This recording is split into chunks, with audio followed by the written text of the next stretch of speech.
हमारे चैनल को सब्सक्राइब करें और बेल आइकन दबाएं। मुझे ऐसी कोई गोली दो जिससे मैं उठूं नहीं, मेरी अर्थी उठ जाए। ऐसा मत कहिए, हम सब आपकी देखभाल करेंगे। तुम सब पे बोझ हूं मैं। ऐसा नहीं है। ऐसा ही है, मैं कभी ठीक नहीं होने वाली, और मैं मर क्यों नहीं रही।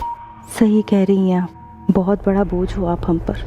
आपको जिंदा रखने में हम मर रहे हैं। तुम्हें क्या लगता है मुझे मालूम नहीं, पर मैं कर भी क्या सकती हूँ। ये दर्द ऐसे दूर करूँ, तुम्हारा और मेरा।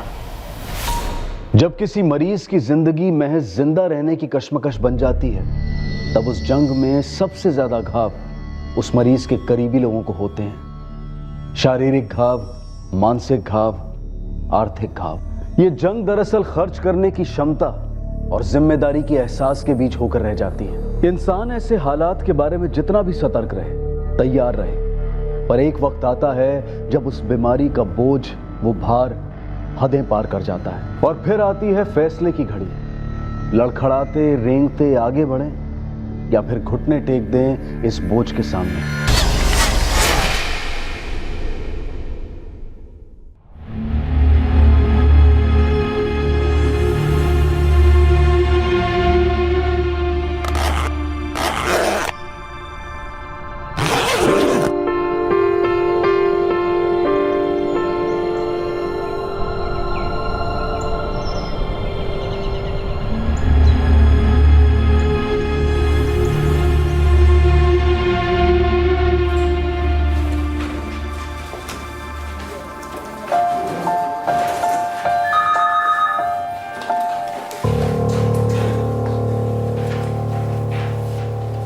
शर्मा जी, मुझे कल परसों नहीं, आज के आज ही डिटेल्स चाहिए।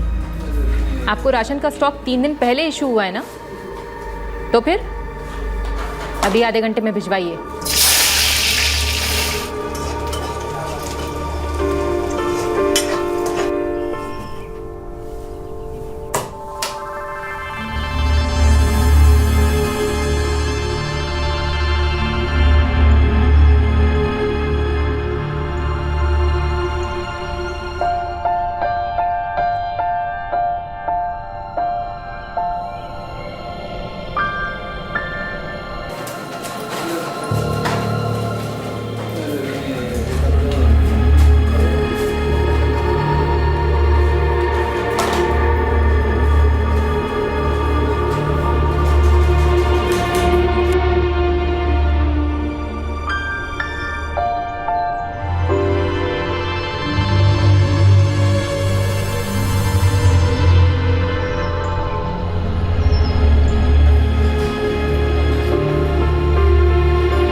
इस परिवार की रोजमर्रा की जिंदगी के पर्दे पर सब ठीक नजर आ रहा था, लेकिन इस परिवार के सदस्यों के अंदर चल रही बेचैनी, खलबली किसी को नजर नहीं आ रही थी। और ये बेचैनी जब आपे के बाहर जाती है, तब सारे पर्दों पर तेजाब साफ छलकने लगता है।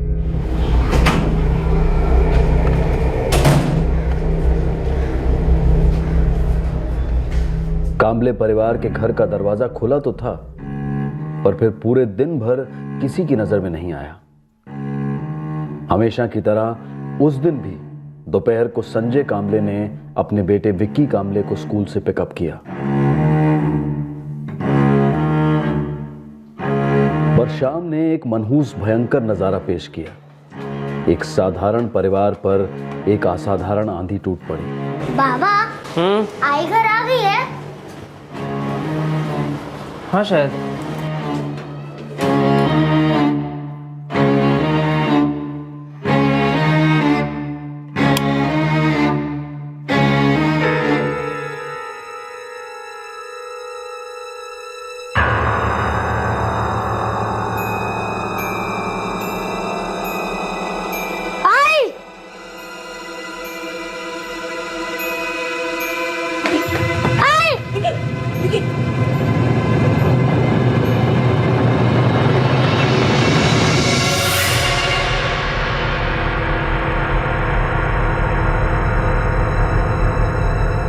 क्या क्या कह रही है तू?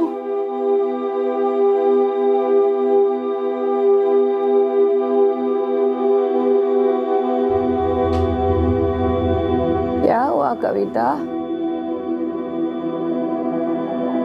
क्या हुआ?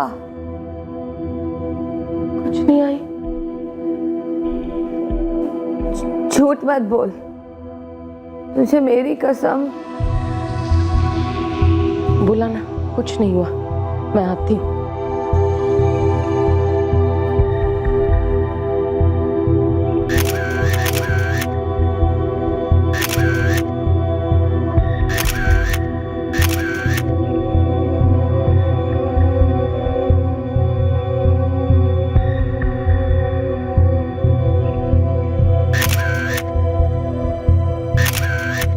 ये ज्योति कामले साहब रेशन कार्ड डिपार्टमेंट में ग्रेड 2 अफसर है, मतलब थी। और इनके पति बैंक में जॉब करता है, क्लर्क है। ज्योति की तरह अफसर नहीं। कोई बच्चा वगैरह? एक बच्चा है, विकी, अभी मेरे घर में बैठा है।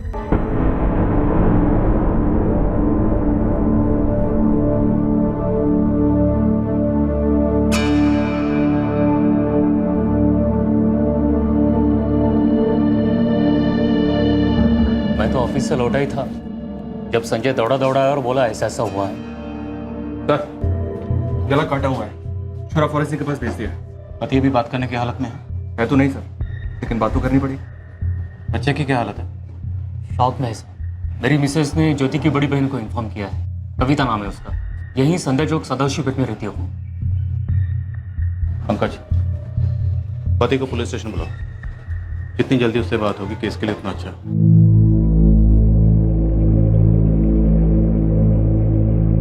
क्या हुआ, कैसे हुआ, कुछ बताया उन लोगों ने?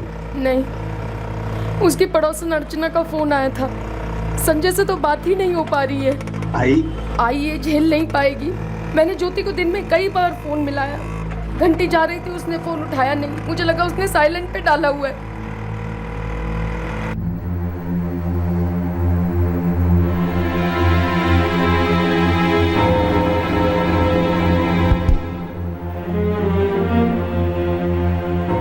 विक्की को लेकर घर पहुंचा, देखा तो दरवाजा खुला था। अजीब लगा। अजीब क्यों?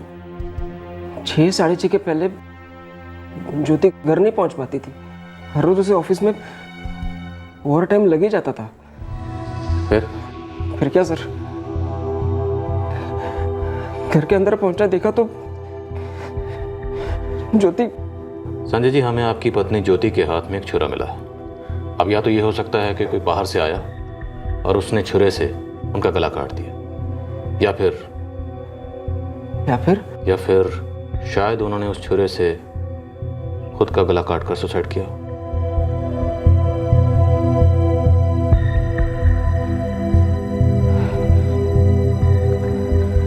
सर, मुझे विक्की के पास जाना है। नन्ही सी जान, अकेला होगा सर।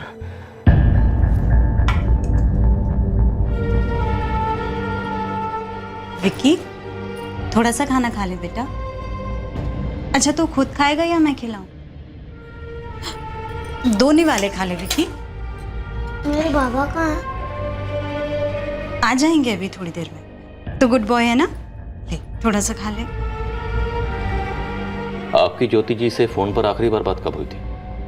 आज दिन भर नहीं हुई। और आखिरी बार मिले कब थे? आज सुबह। मैं विक्की को स्कूल छोड़कर वापस घर आया, तैयार होकर बैंक चला गया। तब ज्योति ऑफिस जाने के लिए तैयार हो रही थी। ज्योति, मैं निकता हूं, शाम को मिलते हैं। ठीक है। हर रोज ऐसे ही होता था। पहले मैं निकलता था, फिर वो। संजय जी, क्या आज शाम को आपके घर पे कोई आने वाला था ज्योति जी से मिलने? मुझे नहीं पता।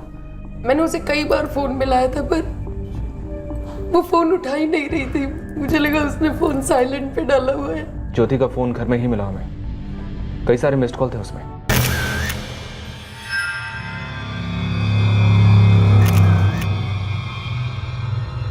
छुरा उसी के हाथ में था दाहिने हाथ में।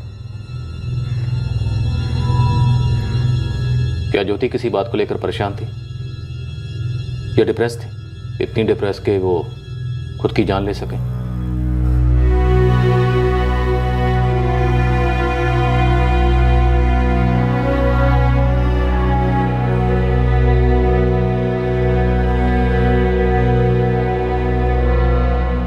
पोस्टमार्टम रिपोर्ट ज्योति की मौत पर रोशनी डालने वाली थी, पर पुलिस इन्वेस्टिगेशन उसकी जिंदगी को उजागर करने जा रही थी। एक ऐसी जिंदगी जो दूसरे करीबी लोगों के साथ दर्द के दलदल में धंसती गई थी। अतीत और वर्तमान के वो सारे दुख भरे मोड़ सामने आने वाले थे जो कहीं ना कहीं इस हादसे के लिए जिम्मेदार थे।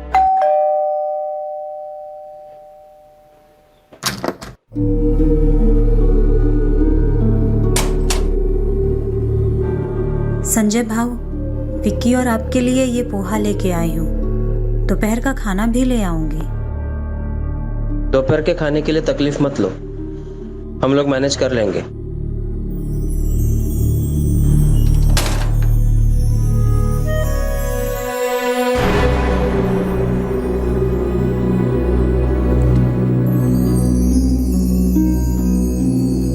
विक्की, विक्की बेटा उठ जाओ। स्कूल जाओगे ना आज? बाबा, आई को क्या हुआ?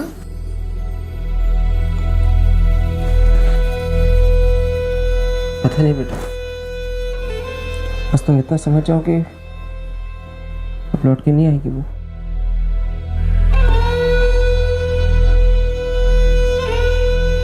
आई से कब तक छुपाओगे? कभी ना कभी तो बताना ही पड़ेगा। उन्हें भनक लग गई है, कल से 3 बार पूछ चुकी है। मैं और ज्योति दोनों एक ही नाव पे सवार थे ना, फिर उसने ऐसा क्यों किया?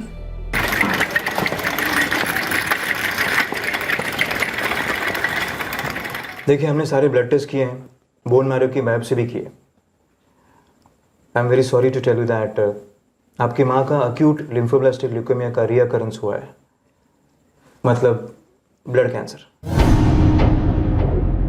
जिसको हमने पहले भी ट्रीट किया था, बट अनफॉर्चुनेटली दोबारा लौट आया है। मतलब जो हमने इलाज किया था, कीमोथेरेपी, वो हमें अब दोबारा करना होगा? जी, वो सब दोबारा करना पड़ेगा, प्लस कुछ नए ट्रीटमेंट्स भी आए हैं। आई ठीक हो जाएगी? देखिए, रीअकरेंस है, उम्र भी है, इम्यूनिटी मतलब प्रतिकार शक्ति पहले से बहुत ज़्यादा वीक हो गई है, इसलिए आप सबको दिल मजबूत करके ट्रीटमेंट के लिए आगे बढ़ना होगा, ये समझते हुए कि कुछ भी हो सकता है, शायद वो ना भी बचे।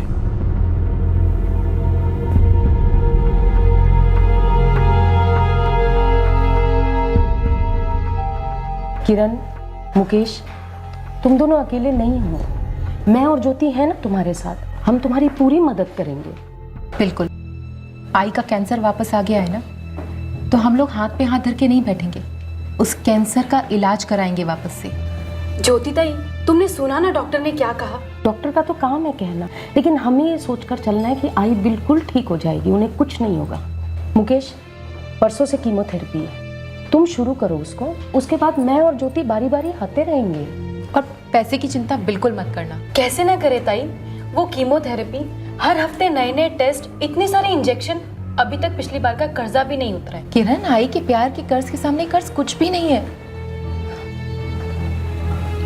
अब मुश्किल वक्त सर पे आ गया है ना, तो हम सब मिलके लड़ेंगे।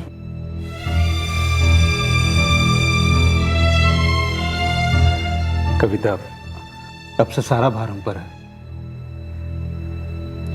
हमें पूरी ताकत से लड़ना होगा।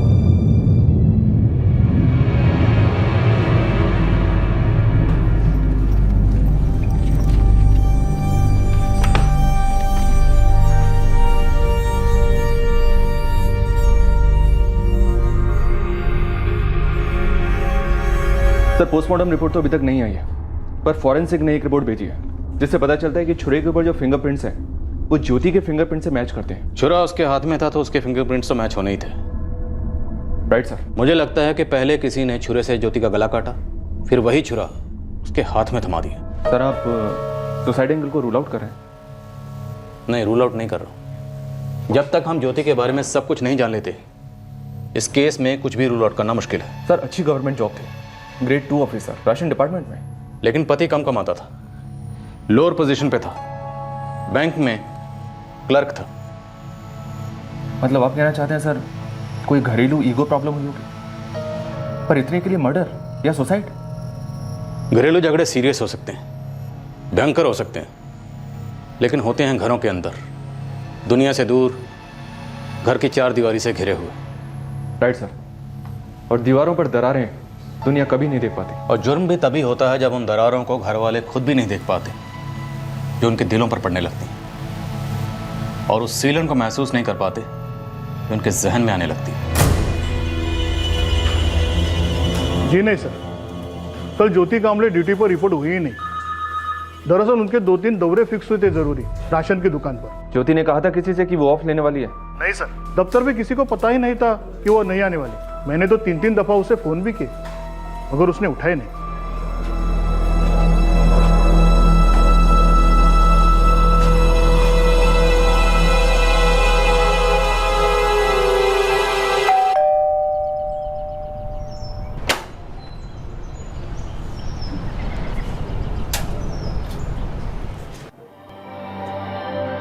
बच्चे का जरा भी सोचा नहीं उसने।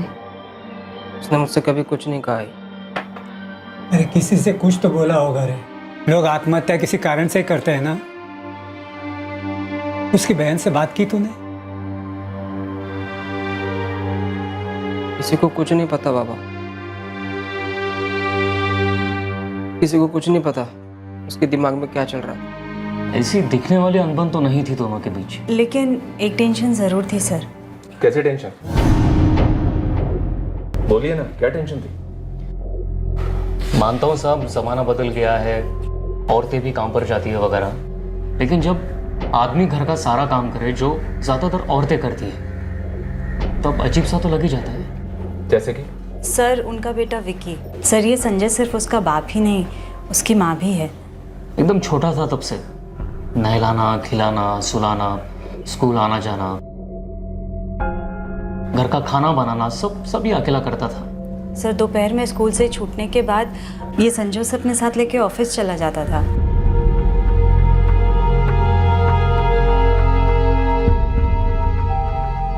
फिर दोनों शाम को साथ में ही लौटते थे। ऐसा क्यों था? मेरा मतलब है ज्योति अपने घर के कामों में हाथ क्यों नहीं बटा रही थी? सब उसके हाथ खाली कब थे? एक तरफ उसका काम और दूसरी तरफ उसकी बीमार आई। जानवी, ए जानवी। क्या हुआ जी? जानवी, मुझे ना तेरी ज्योति मौसी से बात करनी है बेटा। अपने मोबाइल पर उसका नंबर लगा कर तू दे। आजी वो ज्योति मौसी तो इस वक्त ऑफिस में होंगी ना, शाम को लौटने दे, फिर बात करवाती हूँ। अरे जानवी, तेरी आई भी ऐसे ही बोल रही है। सुन, कुछ हुआ तो नहीं ना उसे?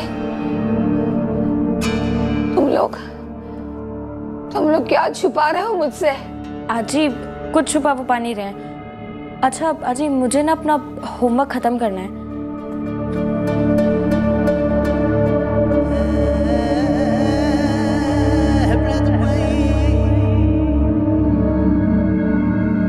साहब एक बात और है, पता नहीं आपको मालूम है कि नहीं। बताइए, क्या बात है? साहब अगर ये सुसाइड है तो ये उस परिवार का पहला सुसाइड तो नहीं है। मतलब किसी और ने भी पहले सुसाइड किया है? सर ये टोटल 4 भाई बहन थे। बड़ी कविता, फिर ये ज्योति, उसके बाद भाई मुकेश और सबसे छोटी बहन किरण। भाई मुकेश ने पंखे से लटक कर अपनी जान दे दी थी। सिर्फ 28 साल का था।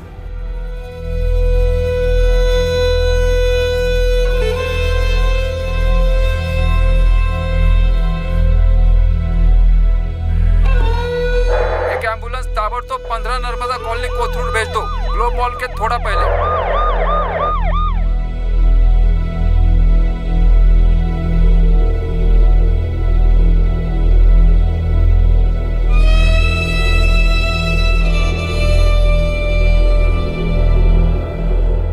फोन था ज्योति, उसने बताया मुकेश ने कोई चिट्ठी छोड़ी है हमारे लिए।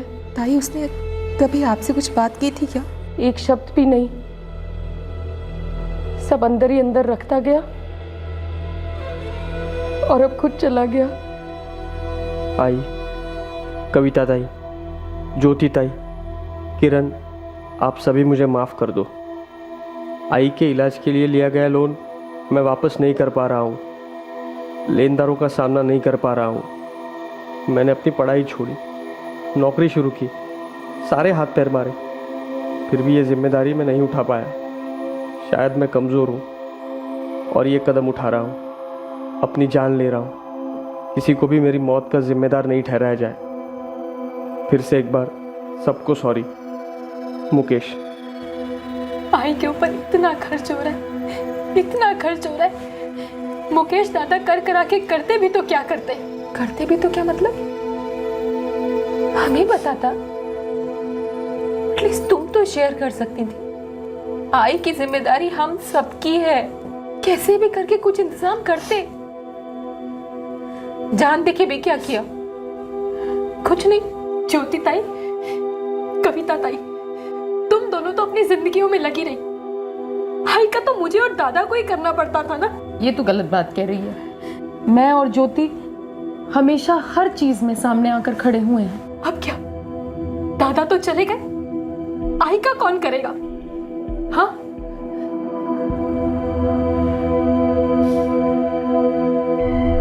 अच्छा, ये ज्योति की आई अब किसके साथ रहती है? ज्योति की बड़ी बहन कविता के साथ। और ये छोटी किरण, वो कहाँ है?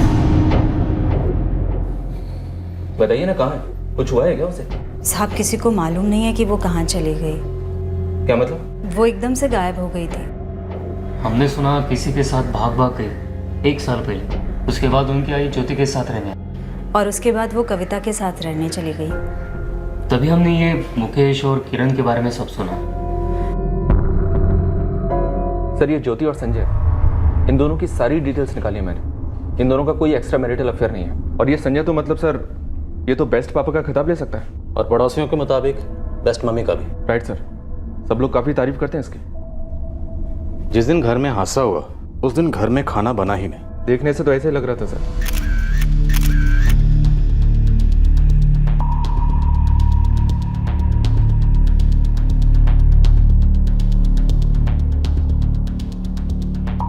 पड़ोसियों के मुताबिक खाना बनाने की ड्यूटी संजय की हुआ करती थी। और सुनाए सर, खाने के साथ साथ घर की बाकी सारी ड्यूटीज भी वही करता था। पंकज, एक बात समझ में नहीं आई, कोई सुसाइड करने से पहले इतनी प्रिकॉशन कैसे लेगा?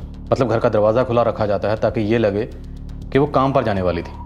इतनी तैयारी सुसाइड करने से पहले, और फिर छुरा लेके खुद की गर्दन काट ली जाती। सर, कहीं ऐसा तो नहीं कि माँ के इलाज का बोझ जिसकी वजह से ज्योति के भाई मुकेश ने सुसाइड किया, सेम वही बोझ ज्योति पर भी भारी पड़ गया? हम ज्योति को जानते नहीं थे, इसलिए ये कह पाना मुश्किल है कि क्या ज्योति ऐसी पर्सनैलिटी थी जो सुसाइड करे। पुलिस इन्वेस्टिगेशन इस दर्दनाक सच को सामने लाई थी कि ज्योति और उसके भाई बहन काफी मुश्किलों से गुजरे थे। इस कठिन हालात से मुक्ति पाने के लिए इस परिवार में एक आत्महत्या हो चुकी थी। क्या ज्योति ने भी परिवार की सुसाइड हिस्ट्री को आगे बढ़ाया था? हम लोगों के हालात आसान नहीं हैं, लेकिन हमने कभी अपनी माँ को बोझ नहीं समझा सर। आपकी निजी जिंदगी में दखल देने का हमारा कोई इरादा नहीं है। फिर आप ये बोझ वाली बात क्यों कर रहे हैं? क्योंकि हमारे सामने एक मौत का केस है, एक ऐसी मौत जो कुदरती नहीं है। और फिर आपकी फैमिली हिस्ट्री, आपके भाई ने सुसाइड किया और सुसाइड करने से पहले उसने खत में साफ साफ लिखा कि आपकी माँ का इलाज उसके लिए बोझ बन गया था। लेकिन मेरे और ज्योति के लिए तो ऐसा नहीं था। क्या ज्योति ने आपसे कभी भी कुछ नहीं कहा? कभी भी नहीं। शायद वो अंदर ही अंदर इतना घुट रही थी जिसकी वजह से उसने ये कदम उठाया। वो ऐसा कदम क्यों उठाएगी सर? ज्योति का एक अच्छा जॉब था, वो अपना सैलरी का एक हिस्सा आई के इलाज के लिए दे रही थी, मैं भी पैसा डाल रही थी और आई का इलाज ठीक ठाक चल रहा है। फिर अचानक वो ये क्यों करेगी? आपकी छोटी बहन किरण, वो घर से क्यों भागी? इस वक्त कहाँ है? मुझे नहीं पता वो कहाँ है, ज्योति को भी नहीं पता था।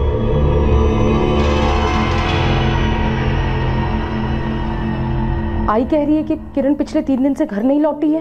ताई 2 दिन से मैं भी उसको फोन कर रही हूँ, मेरा फोन भी नहीं उठा रही है। मैंने सारे पड़ोसियों से पूछा, उसकी पुरानी सहेलियों को भी फोन किया है, किसी को नहीं पता है कहाँ चली गई है वो। समझ नहीं आ रहा है किरण को हो क्या गया है। आई को इस हालत में अकेले छोड़ के चली गई और कहाँ गई है पता नहीं। अब क्या करें?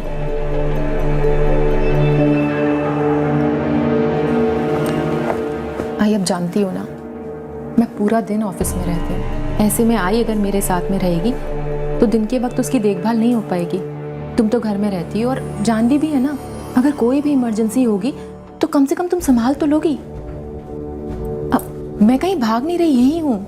मैं जानती हूँ ज्योति, बस अब आपको और मुझे ही आई की देखभाल करनी है। मैं तो तैयार हूँ रखने के लिए आई को।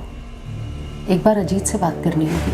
हाँ तो ठीक है ना, आप बात कर लीजिए और जो भी कंट्रीब्यूशन होगा वो तो मैं देती ही रहूँगी आपको। संजय तुझसे नाराज है क्या? संजय नाराज क्यों होने लगा था?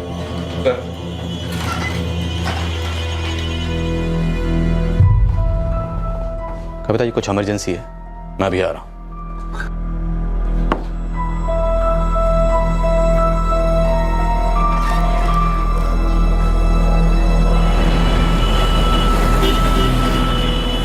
देखिए आज मैं तुझे घर छोड़ दूं, तेरे दादा दादी भी घर पर ही हैं और दादी ने खाना भी बनाया होगा। ठीक है बाबा, पर अब जल्दी आएंगे। हाँ आ जाऊंगा। हाँ, मैंने फॉरेंसिक रिपोर्ट पढ़ी है। मर्डर वेपन पर जो फिंगरप्रिंट्स है वो विक्टिम के फिंगरप्रिंट से मैच करते हैं, लेकिन एक पल के लिए उस रिपोर्ट को साइड पर रखते हैं। ऐसा क्यों डॉक्टर? आपकी रिपोर्ट क्या कहती है? ये देखिए, गले का विंड पाइप कम से कम 2 इंच गहरा कटा है। डॉक्टर, विक्टिम का नाम ज्योति कांबले है। गवर्नमेंट जॉब और बीमार माँ के बीच में इनकी जिंदगी कट रही थी। एक बेटा भी है।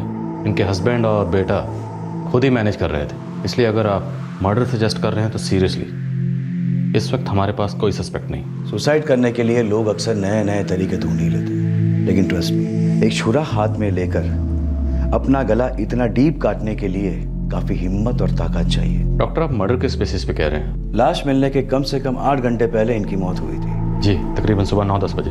विक्टिम के पेट में थोड़ा सा अनडाइजेस्टेड खाना भी मिला। इनके पति पहले काम पर जाते थे। उसके तकरीबन आधे घंटे बाद, मतलब 9:30 बजे ज्योति काम पर निकलती थी। इसका मतलब यह है कि इससे पहले कि ज्योति काम पर जाती, वो इनके घर में दाखिल हुआ और उसने छुरी से ज्योति का गला काट दिया।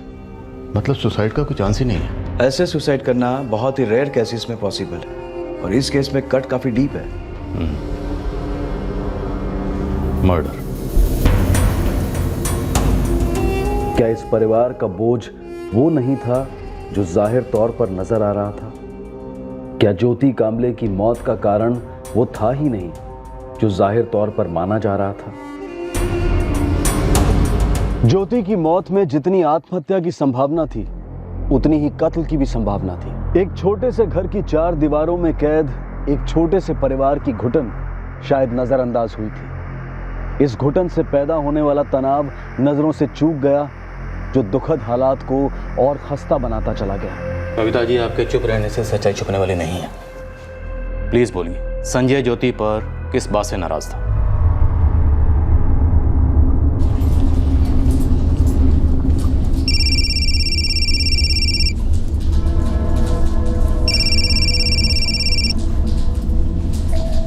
Hello, Sanjay Kamble, Dishanagar police station से पीआई रंजीत देशमुख बोल रहा हूँ। हाँ बोलिए। आपकी पत्नी का पोस्टमार्टम हो गया है, बॉडी हैंडओवर करनी है। ठीक है, लेकिन उससे पहले कुछ सवाल हैं जो हम आपसे पूछना चाहते हैं। जैसे कि 14 अक्टूबर की सुबह, जिस दिन आपकी पत्नी ज्योति ने छुरे से गला काटकर खुदकुशी की, उस दिन आपने किचन में खाना नहीं बनाया। वो इसलिए सर क्योंकि मेरा बेटा विकी कई दिनों से चाइनीज़ खाने की जिद कर रहा था, इसलिए उस दिन बाहर चाइनीज़ खाने का प्लान था।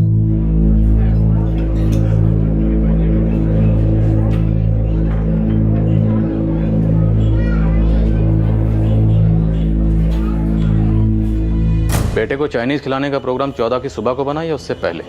जिद तो वो कई दिनों से कर रहा था सर। 14 अक्टूबर को उसने मुझे सुबह बोला, फिर जब हम लोग स्कूल जा रहे थे तभी उसने मुझे याद दिलाया, और तभी मैंने उससे कहा कि ठीक है आज अपन चाइनीज़ खाते हैं। काफ़ी ख्याल रखते हैं आप अपने बेटे का। हमने सुना है कि आप अपने बेटे के लिए सिर्फ बाप ही नहीं बल्कि माँ भी हैं। शायद आपकी पत्नी ज्योति उसके लिए ज़्यादा कुछ नहीं करती थी। वो नहीं कर पाती थी सर, इसलिए मैं करता था। काफ़ी कुछ करते हैं आप। अपने बेटे को सुबह उठाना, नहलाना, तैयार करना, फिर उसका नाश्ता तैयार करना, फिर उसे स्कूल छोड़कर आना, दोपहर का खाना बनाना और लंच आवर्स में अपने बच्चे को स्कूल से ऑफिस लेकर आना। मेरे पास और कोई चारा ही नहीं था। ज्योति को ऑफिस में वर्कलोड बहुत ज़्यादा था, वो ये सब नहीं कर पाती। ये आपके मैनेजर ने बताया हमें, उन्होंने भी आपको काफ़ी कोऑपरेट किया। स्कूल से आने के बाद आपका बच्चा आपके साथ ऑफिस में ही रहता था। ऑफिस आवर्स ख़त्म होने के बाद आप दोनों बाप बेटा घर पर आते और घर पे आने के बाद रात का खाना भी आप ही बनाते थे। आपके पेरेंट्स नासिक में रहते हैं ना? हाँ। वो आपके घर ज़्यादा नहीं आते हैं ना? नहीं। अपने पोते विक्की से मिलने भी नहीं? मैं उसे वहाँ लेके जाता हूँ। लेकिन वो यहाँ क्यों नहीं आते थे? क्योंकि उन्हें यहाँ पर अच्छा नहीं लगता है। अच्छा नहीं लगता या आपकी पत्नी ज्योति उन्हें अच्छी नहीं लगती थी? अब बस करो, अपना जुर्म कबूल कर लो। 14 अक्टूबर की सुबह तुम ऑफिस थोड़ा लेट पहुंचे थे।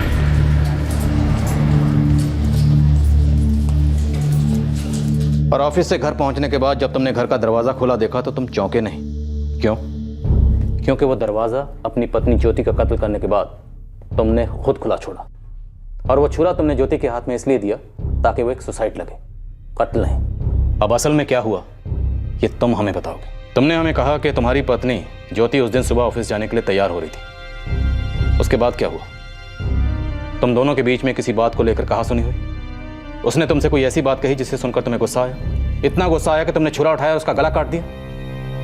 हो सकता है तुमने जो किया होशो हवास में नहीं किया, पागलपन में किया, लेकिन किया तो है ना संजय? संजय, अगर सच बोलोगे तो तुम्हारे मन से झूठ का बोझ उतरेगा, और हो सकता है हम भी तुम्हारे साथ कुछ नरमी से पेश हैं, क्योंकि हम जानते हैं कि तुम एक पेशेवर मुजरिम नहीं हो, पेशेवर कातिल नहीं हो, एक अच्छे इंसान हो, एक अच्छे बाप हो। उस वक्त तुम्हारे और ज्योति के बीच में क्या हुआ था? क्या बात हुई थी? क्या उस बात का ताल्लुक किरण से था? किरण, तुम्हारी पत्नी ज्योति की छोटी बहन, जो सारे पैसे लेकर फरार हो गई थी।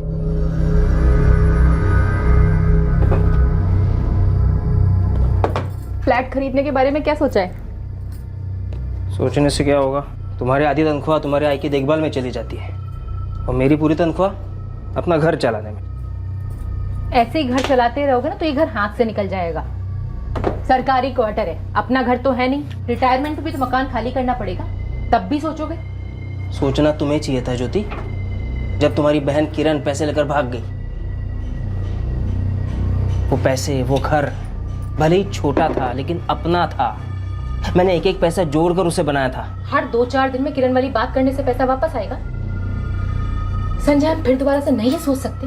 हम गरीबी से थोड़ा ऊपर और अमीरी से मीलों नीचे हैं। हाँ, तो कोशिश तो कर सकता है। इंसान खुद का घर बनाने की कोशिश जिंदगी में एक बार करता है। जब वो कामयाब होता है तब वो दूसरे घर के बारे में सोचता है, लेकिन जब उसका पहला घर छीन जाए ना तो वो इंसान अंदर से टूट जाता है, मर जाता है। और मेरे साथ भी वही हुआ। संजय ज्योति पर किस बात से नाराज था? संजय का एक छोटा सा फ्लैट था चिंचवड़ में, ज्योति ने उसे वो फ्लैट बेचने पर मजबूर किया था। मजबूरी क्या थी? हमारी आई, ब्लड कैंसर का ट्रीटमेंट महंगा था, मुकेश जा चुका था और पैसे थे नहीं। तो सारे पैसे इलाज में लग गए? एक भी नहीं मिला। ज्योति ने किरण को चेक दिया था कैश कराने के लिए। किरण ने कैश कराया और वो पैसा लेकर भाग गई। ज्योति हमेशा अपनी आई की देखभाल में लगी रहती। मुझे एतराज सिर्फ इस बात से था कि वो विकी को आई का सुख नहीं दे पा रही थी। किरण पैसा लेके भाग गई, इसके लिए मैं जिम्मेदार हूँ? मेरी आई को कैंसर हुआ, उसके ऊपर इतना पैसा खर्च हो रहा है, मेरी वजह से हो रहा है क्या? संजय, मैं देखभाल नहीं करूंगी आई की तो फिर कौन करेगा?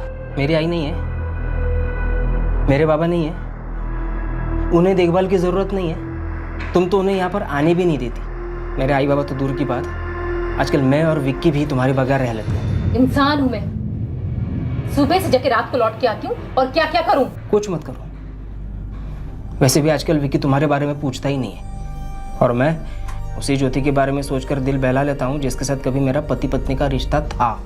तुम लगी रहो, अपना ही सोचो।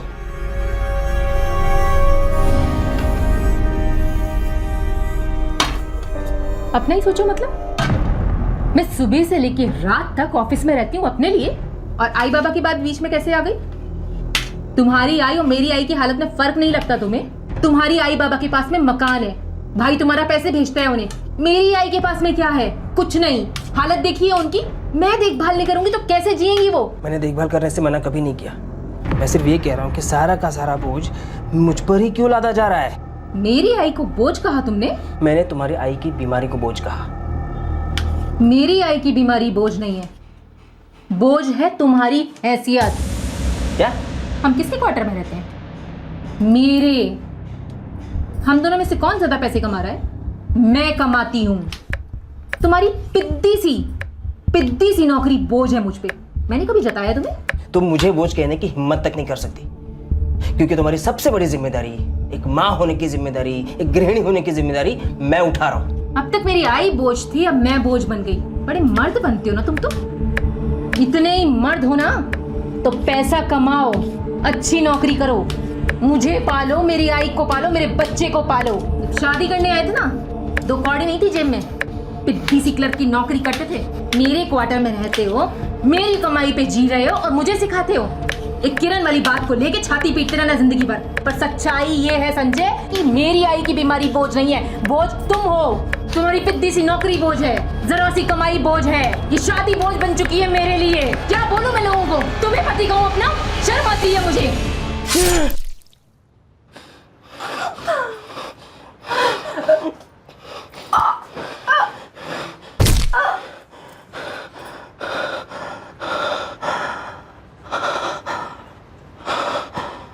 मैं सब्जी काट रहा था, वो बोल रही थी, बोले जा रही थी। मुझे कुछ समझ ही नहीं आया। मैंने कब छुरा उठा और बस हो गया। कत्ल हो गया। संजय, मर्डर हुआ जो तुमने किया, और बाद में तुमने उस मर्डर को सुसाइड की शक्ल देने की कोशिश की।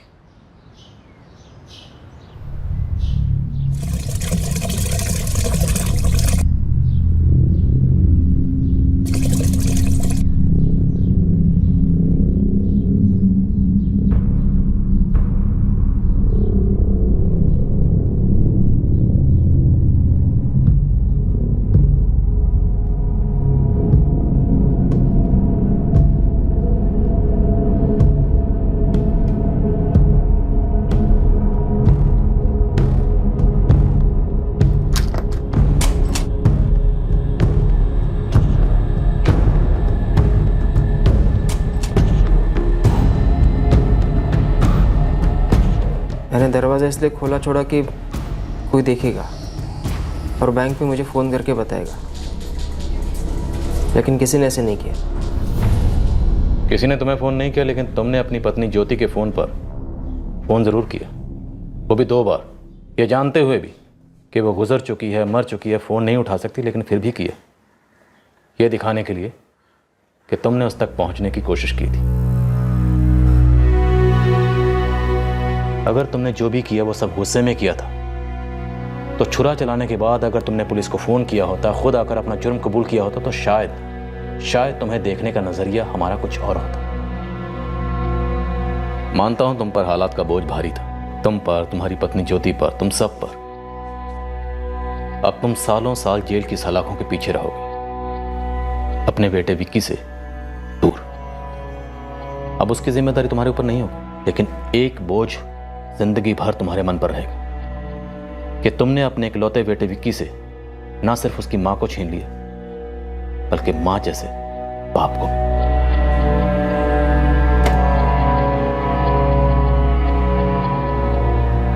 क्या करे वो लोग?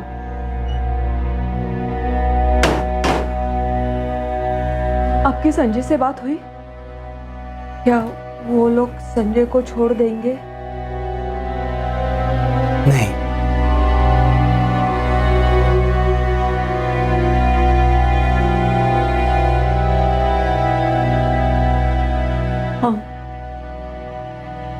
हम इस उम्र में विकी की देखभाल कैसे कर पाएंगे?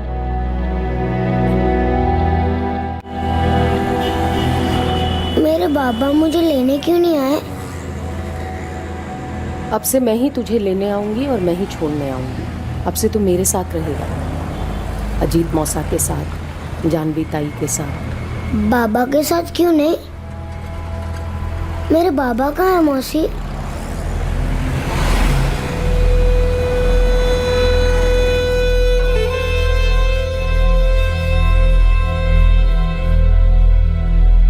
कविता, अब विकी वेब यहाँ पर आ गया है। अब तो आई को सब कुछ बताना ही पड़ेगा। क्या बताऊं अजीत, कैसे बताऊं? अरे यही बताना पड़ेगा कि ज्योति अब इस दुनिया में नहीं है। अजीत, अरे बता दो आई को कि संजय ने ही ज्योति का कत्ल किया है। अब तो विकी भी यहाँ पर है, हमारी जिम्मेदारी जो है सो है। कविता,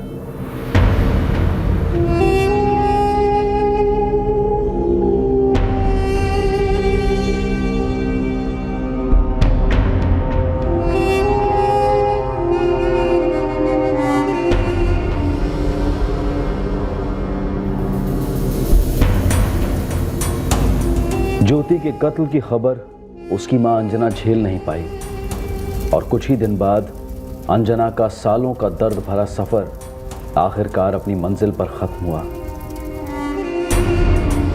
जिंदगी में कई मकाम ऐसे आते हैं जब मुश्किलें असहनीय हो जाती हैं, लेकिन फिर भी उनका सामना करना पड़ता है। मुश्किलों को मात देना इंसानी साहस का दूसरा नाम है, लेकिन हालात के बोझ तले दबकर नाराज होना, मायूस होना, कुंठित होना, ये मानवीय स्वभाव का दस्तूर है। कई बार हम में बोझ सहने की शक्ति भी खत्म हो जाती है, लेकिन इन विकट परिस्थितियों में अपनी चेतना, अपने ज़मीर दोनों को संभालना बेहद जरूरी होता है। सिर्फ अपने लिए नहीं, बल्कि अपने करीबी लोगों के हित के लिए भी। हत्या का बोझ ना कभी सर से उतरता है और ना कभी दिल से।